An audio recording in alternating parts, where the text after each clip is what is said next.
ಎಲ್ರಿಗೂ ನಮಸ್ಕಾರ. ನಿಮಗೆ ಈ ಫೋಟೋ ನೋಡಿದರೆ ಗೊತ್ತಾಗಿರುತ್ತೆ ಏನು ಮಾಡೋಕ್ಕೆ, ಏನು ಹೇಳೋಕ್ಕೆ ಹೊರಟಿದ್ದೀನಿ ಅಂತ. ಸಮ್ಮರ್ ವೆಕೇಷನ್ ಸ್ಟಾರ್ಟ್ ಆಯಿತು ಅಂದರೆ ಮಕ್ಕಳು ಫಸ್ಟ್ ಕೇಳೋದೇ ಯೂಸ್ವಲ್ ಆಗಿ ಐಸ್ ಕ್ರೀಮು. ಸೊ ಈ ಸಲ ನೋಡೋಣ ಅಂತ ಒಂದು 5 ಫ್ಲೇವರಿನ ಐಸ್ ಕ್ರೀಮನ್ನು ಮಾಡಿದ್ದೀನಿ. ನನಗೆ ಐಸ್ ಕ್ರೀಮ್ ಮಾಡೋಕ್ಕೆ ಹೇಳ್ಕೊಟ್ಟಿದ್ದು ನನ್ನ ಫ್ರೆಂಡ್ ಜಯಂತಿ ಅಕ್ಕ ಅಂತ. ನಾನು ಹೇಗೆ ಮಾಡಿದೆ ಅಂತ ನಿಮಗೂ ಸಹ ಹೇಳ್ಕೊಡ್ತೀನಿ.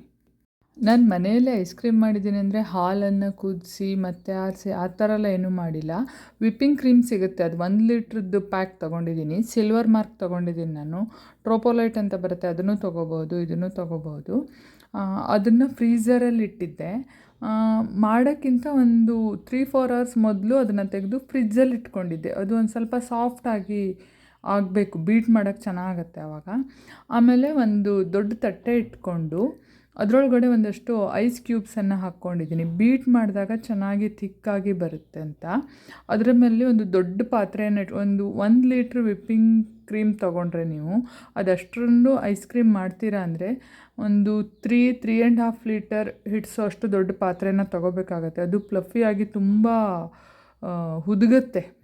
ಅದಕ್ಕಾಗಿ ಅದರಲ್ಲಿ ವಿಪ್ಪಿಂಗ್ ಕ್ರೀಮನ್ನು ಹಾಕಿ ಬೀಟರಲ್ಲಿ ಈಗ ನೋಡ್ತಿದ್ದೀರಲ್ಲ ಈ ಥರ ಬೀಟ್ ಮಾಡ್ಕೊಳ್ತಿದ್ದೀನಿ. ಫಸ್ಟ್ ಒಂದು ಸಲ ನೀಟಾಗಿ ಬೀಟ್ ಮಾಡಿಕೊಂಡು ಆಮೇಲೆ ಮಿಲ್ಕ್ ಮೇಡನ್ನು ಹಾಕಿದ್ದೀನಿ.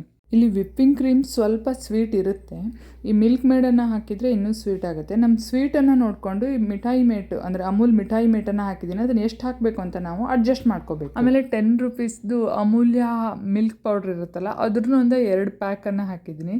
ಅದನ್ನು ಮೊದಲು ಈ ರೀತಿ ಹಾಲಲ್ಲಿ ಚೆನ್ನಾಗಿ ಮಿಕ್ಸ್ ಮಾಡ್ಕೋಬೇಕು, ಇಲ್ಲಾಂದರೆ ಅದು ಗಂಟು ಆಗಿಬಿಡುತ್ತೆ. ಬೀಟರಲ್ಲಿ ಎಷ್ಟು ಬೀಟ್ ಮಾಡಿದ್ರು ಅದು ನೀಟಾಗಿ ಕರಗಲ್ಲ. ಫಸ್ಟೇ ಅದನ್ನು ನೀಟಾಗಿ ಹಾಲಲ್ಲಿ ಮಿಕ್ಸ್ ಮಾಡಿಕೊಂಡು ಆಮೇಲೆ ಹಾಕಬೇಕು.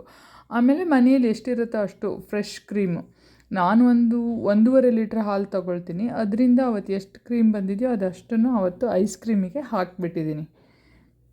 ಅದನ್ನು ಹಾಕ್ಕೊಂಡು ಇನ್ನೊಂದು ಸಲ ಚೆನ್ನಾಗಿ ಬೀಟ್ ಮಾಡಬೇಕು. 1-2-3 ಮಿನಿಟ್ಸು ನೀಟಾಗಿ. ನೋಡಿ ಈಗ ಹೆಂಗೆ ಜಾಸ್ತಿ ಆಗ್ತಾಯಿದೆ. ಇದೇನು ಮಿಲ್ಕ್ ಮೇಡು ಮತ್ತು ಮಿಲ್ಕ್ ಪೌಡರ್ ಮತ್ತು ಫ್ರೆಶ್ ಕ್ರೀಮನ್ನು ಹಾಕಿರೋದ್ರಿಂದ ಇಷ್ಟು ಜಾಸ್ತಿ ಆಗಿರೋದಲ್ಲ. ಅದನ್ನು ಬೀಟ್ ಮಾಡಿ ಮಾಡಿ ಮಾಡಿ ಅದು ಆ ರೀತಿ ಇದಾಗುತ್ತೆ, ಜಾಸ್ತಿ ಆಗುತ್ತೆ.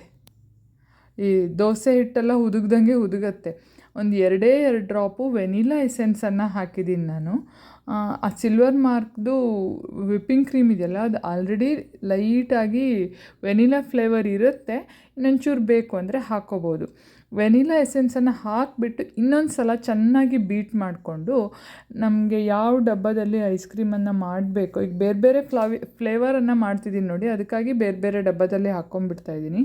ಈಗ ಕಾರ್ಡಮಮ್ ಮತ್ತು ಸ್ಯಾಫ್ರಾನ್ ಫ್ಲೇವರ್ದು ಅಂದರೆ ಕೇಸರಿ ಮತ್ತು ಏಲಕ್ಕಿ ಫ್ಲೇವರ್ದನ್ನು ಮಾಡಬೇಕು ಅಂತ ಒಂದು ಡಬ್ಬಕ್ಕೆ ಹಾಕ್ಕೊಂಡು ಒಂದೇ ಒಂದು ಏಲಕ್ಕಿಯನ್ನು ಕುಟಾಣಿಯಲ್ಲಿ ಚೆನ್ನಾಗಿ ಕುಟ್ಟಿ ಹಾಕಿದ್ದೀನಿ ಅದಕ್ಕೆ. ಆಮೇಲೆ 2 ಬೆರಳಲ್ಲಿ ಹೀಗೆ ತೆಗೆದ್ರೆ ಎಷ್ಟು ಬರುತ್ತೆ ನೋಡಿ ಅಷ್ಟು ಸ್ಯಾಫ್ರಾನನ್ನು ಮೊದಲೇ ನೆನೆಸಿಟ್ಕೊಂಡಿದ್ದೆ ಹಾಲಲ್ಲಿ. ಅದನ್ನು ನೀಟಾಗಿ ಒಂದು ಸ್ವಲ್ಪ ಕಿವುಚ್ಕೊಂಬಿಟ್ಟು ಹಾಕಿದ್ದೀನಿ. ಆಮೇಲೆ ಕೆರಮಲ್ ಬಾಲ್ಸನ್ನು ಸಹ ಕುಟಾಣಿಯಲ್ಲಿ ಕುಟ್ಕೊಂಡು ಹಾಕಿದ್ದೀನಿ. ಕೆರಮಲ್ ಬಾಲ್ಸು ಆಪ್ಷನಲ್, ಇದಕ್ಕೆ ಹಾಕಲೇಬೇಕು ಅಂತಿಲ್ಲ, ಬೇಕಂದರೆ ಹಾಕ್ಕೋಬೋದು, ಬೇಡ ಅಂದರೆ ಇಲ್ಲ. ಬೇಕಂದರೆ ಡ್ರೈ ಫ್ರೂಟ್ಸ್ ಸಹ ಮಿಕ್ಸ್ ಮಾಡ್ಕೋಬೋದು. ನೋಡಿ ಈಗ ಕೇಸರ್ದು ರೆಡಿಯಾಗಿದೆ ಐಸ್ ಕ್ರೀಮು. ಅದನ್ನು ಫ್ರೀಝರಲ್ಲಿ ಇಟ್ಬಿಟ್ಟು ಬಂದೆ. ಈಗ ಸಪೋಟದೊಂದು ಸ್ವಲ್ಪ ಫ್ಲೇವರ್ದನ್ನು ಮಾಡಬೇಕು ಅಂತ ಒಂದು 3 ಸಪೋಟ ಸಿಪ್ಪೆ ತೆಗೆದು ಮೊದಲೇ ಮಿಕ್ಸಿಗೆ ಹಾಕಿ ಪಲ್ಸ್ ಮಾಡಿ ಇಟ್ಕೊಂಡಿದ್ದೆ. ಅದನ್ನು ಈ ವಿಪ್ಪಿಂಗ್ ಕ್ರೀಮ್ ಮಿಕ್ಸಿಗೆ ಹಾಕಿ ಚೆನ್ನಾಗಿ ಮಿಕ್ಸ್ ಮಾಡಿ ಫ್ರೀಝರಲ್ಲಿ ಇಟ್ಟರೆ ಆಯಿತು. ಇದು ಚೆನ್ನಾಗಿ ಬರುತ್ತೆ. ಕೇಸರ್, ಕಾರ್ಡಮಮ್ ಆ್ಯಂಡ್ ಈ ಸಪೋಟದ್ದು ಐಸ್ ಕ್ರೀಮ್ ಟೇಸ್ಟ್ ಸಖತ್ತಾಗಿ ಬರುತ್ತೆ, ಏಕ್ದಮ್ ನ್ಯಾಚುರಲ್ ಆಗಿ ಬರುತ್ತೆ. ಆಮೇಲೆ ನೋಡೋಣ ಅಂತ ನನಗೆ ಈ ಟೆಂಡರ್ ಕೋಕೋನಟ್ದೊಂದು ಮಾಡಿ ನೋಡಬೇಕು ಫ್ಲೇವರ್ದನ್ನು ಹೇಗಾಗುತ್ತೆ ಅಂತ ತುಂಬ ಆಸೆ ಇತ್ತು. ಈ ಸಲ ಮಾಡಿ ನೋಡೋಣ ಅಂತ ಸ್ಟಾರ್ಟ್ ಮಾಡಿದೆ. ಈ ಟೆಂಡರ್ ಕೋಕೋನಟ್ ಒಂದು ಸ್ವಲ್ಪ ಪಲ್ಪನ್ನು ಅದಕ್ಕೆ ಹಾಕಿ ಮಾಡಿಟ್ಟಿದ್ದೆ, ಬಟ್ ಅದ್ರದ್ದೇನು ತುಂಬ ಫ್ಲೇವರ್ ಬಂದಿಲ್ಲ. ಇದಕ್ಕೊಂದು 1/2 ಕಪ್ ಅಥವಾ 1 ಕಪ್ ಆಗೋಷ್ಟು ಕೋಕೋನಟ್ ಮಿಲ್ಕನ್ನು ಹಾಕಿದರೆ ತುಂಬ ಚೆನ್ನಾಗಿ ಬರ್ತಿತ್ತೇನೋ. ನಾನು ಅದನ್ನು ಟ್ರೈ ಮಾಡಿ ನೋಡಿಲ್ಲ, ನೆಕ್ಸ್ಟ್ ಟೈಮ್ ನೋಡ್ತೀನಿ. ನೀವು ಈ ಟೆಂಡರ್ ಕೋಕೋನಟ್ ಅದನ್ನು ಟ್ರೈ ಮಾಡೋದಿದ್ರೆ ಅದಕ್ಕೊಂದು 1/2 ಕಪ್ ಆಗುವಷ್ಟು ಕೋಕೋನಟ್ ಮಿಲ್ಕನ್ನು ಹಾಕ್ಕೊಳ್ಳಿ. ಆಮೇಲೆ ಮಕ್ಕಳಿಗೆಲ್ಲ ತುಂಬ ಇಷ್ಟ, ಚಾಕ್ಲೇಟ್ ಫ್ಲೇವರ್ ಮಾಡಲೇಬೇಕು. ಸೊ ನೋಡಿ ಒಂದು ಸ್ವಲ್ಪ ವಿಪ್ಪಿಂಗ್ ಕ್ರೀಮನ್ನು ತೆಗೆದಿಟ್ಟು ಅದಕ್ಕೊಂದು 1/2 ಸ್ಪೂನ್ ಆಗುವಷ್ಟು ಕೋಕೋ ಪೌಡ್ರನ್ನ ಹಾಕಿಟ್ಟಿದ್ದೀನಿ. ಆಮೇಲೆ ಮಿಕ್ಸ್ ಮಾಡಾಗಿಲ್ಲ ಕೋಕೋ ಚಾಕ್ಲೇಟ್ ಇದನ್ನು. ಇದು ನೋಡಿ jackfruit pulp, jackfruit ಫ್ಲೇವರ್ದು ತುಂಬ ಚೆನ್ನಾಗಾಗುತ್ತೆ. ಅದನ್ನು ಸುಮ್ಮನೆ ಸ್ಪೂನಲ್ಲಿ ಮಿಕ್ಸ್ ಮಾಡಿದ್ರೆ ಚೆನ್ನಾಗಿ ಮಿಕ್ಸ್ ಆಗೋಲ್ಲ, ಬೀಟ್ ಮಾಡಬೇಕು ಅಂತ ಮೇನ್ ಪಾತ್ರೆಗೆ ಹಾಕ್ಕೊಂಡು ಈ ರೀತಿ ಬೀಟ್ ಮಾಡ್ತಾಯಿದ್ದೀನಿ. ಇದು ಜಾಕ್ ಫ್ರೂಟ್ ಇಷ್ಟ ಆಗೋರಿಗೆ ಜಾಕ್ ಫ್ರೂಟ್ ಫ್ಲೇವರ್ದು ತುಂಬ ಚೆನ್ನಾಗಾಗುತ್ತೆ. ನೋಡಿ ಎಷ್ಟು ಮಾಡಿ ಅದನ್ನು ಒಂದು ಈ ರೀತಿ ಡಬ್ಬಕ್ಕೆ ಹಾಕಿ ಫ್ರೀಝರಲ್ಲಿಟ್ಟರೆ ಆಯಿತು, ಜಾಕ್ ಫ್ರೂಟ್ ಫ್ಲೇವರ್ದು ರೆಡಿ ಆಯಿತು. ಇನ್ನು ಆ ಬೀಟರ್ ಇದೆಯಲ್ಲ, ಬೀಟರ್ದು ಬೀಟ್ ಮಾಡೋ ಏನು ಹೇಳ್ತೀರ ಅದಕ್ಕೆ, ಆ ಸ್ಟಿಕ್ ಇದೆಯಲ್ಲ ಅದನ್ನು ತೆಗೆದು ತೊಳ್ಕೊಂಡು ಚಾಕ್ಲೇಟ್ ಐಸ್ ಕ್ರೀಮ್ಗೆ ಈ ರೀತಿ ಬೀಟ್ ಮಾಡಬೇಕು. ಇಲ್ಲಾಂದರೆ ಜಾಕ್ ಫ್ರೂಟ್ ಫ್ಲೇವರ್ ಇದೆಯಲ್ಲ ಎಲ್ಲದಕ್ಕೂ ಅದೇ ಸ್ಪ್ರೆಡ್ ಆಗಿಬಿಡುತ್ತೆ. ಅದಕ್ಕೇ ಅದನ್ನ ತೊಳ್ಕೊಂಡು ಚಾಕ್ಲೇಟ್ದನ್ನು ಸಹ ಈ ರೀತಿ ಬೀಟ್ ಮಾಡಬೇಕು. ನಾವು ಸುಮ್ಮನೆ ಸ್ಪೂನಲ್ಲಿ ಮಿಕ್ಸ್ ಮಾಡಿದರೆ ಅದು ನೀಟಾಗಿ ಮಿಕ್ಸ್ ಆಗೋಲ್ಲ.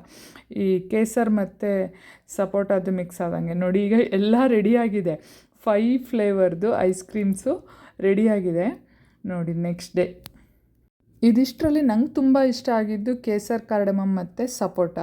ನೀವು ನೋಡಿ ನಿಮಗೆ ಯಾವ್ಯಾವ್ದು ಇಷ್ಟ ಆಗುತ್ತೆ ಅದನ್ನೆಲ್ಲ ಮಾಡಿ ನೋಡಿ. ಯಾವ ಫ್ಲೇವರ್ದು ಬೇಕಂದ್ರೂ ಮಾಡ್ಬೋದು, ರಿಯಲ್ ಫ್ರೂಟನ್ನು ಹಾಕಿ ತುಂಬ ಚೆನ್ನಾಗಿರುತ್ತೆ. ವಿಡಿಯೋವನ್ನು ನೋಡಿದ್ದಕ್ಕೆ ಧನ್ಯವಾದಗಳು. ಮತ್ತೊಂದು ವಿಡಿಯೋದಲ್ಲಿ ಮತ್ತೆ ಸಿಗೋಣ. ನೀವು ಸಹ ಈ ರೀತಿ ಐಸ್ ಕ್ರೀಮನ್ನು ಮನೆಯಲ್ಲಿ ರಿಯಲ್ ಟೇಸ್ಟ್ಗಾಗಿ ಮಾಡಿ ನೋಡಿ, ಹೇಗಾಗಿದೆ ಅಂತ ಕಮೆಂಟ್ ಮೂಲಕ ತಿಳಿಸಿ. ಧನ್ಯವಾದಗಳು.